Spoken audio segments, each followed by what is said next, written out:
I'm curious your thoughts on the future of herbalism. You've seen herbalism transform throughout the decades, and you see where we're at now. I'm just curious, are you optimistic about the future of the field of herbalism? I am very optimistic about herbal medicine. I mean, there's always going to be challenges, Yeah.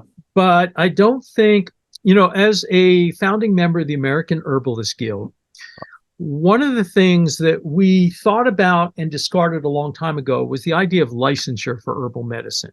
Mhm. Um, there are, acupuncturists are licensed and naturopathic physicians in most places are licensed, and that's fine. But one of the things that we did is we tried to create a standardized test for becoming a member of the American Herbalist Guild. And we realized after a year of a lot of work that it was impossible. And we gave up on the idea and abandoned it. And the reason is that the American herbal tradition, out of the American herbal renaissance, is a symphony of traditions. It is not Mhm. one tradition. It's not like the British phytotherapy model, which is mostly science with a big backbone of Thomsonian and physiomedicalism.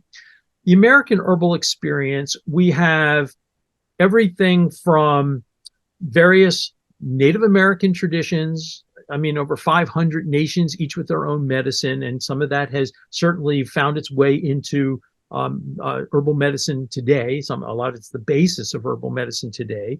We also have European herbal medicine. We have Chinese herbal medicine. We have Ayurvedic herbal medicine. We have medicines, traditions from Africa that came over with enslaved people.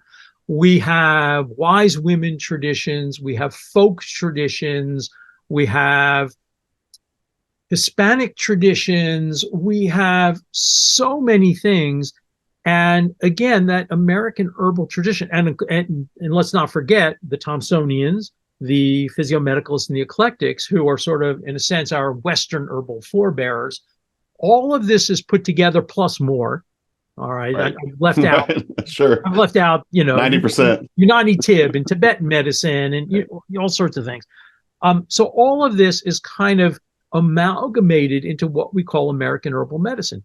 How would you ever come up with a test that would validate all of those traditions? And so what we decided to do is to stay with what we have, which is a process that you have people, like if you're trained in TCM, the people looking at your application are also trained in TCM.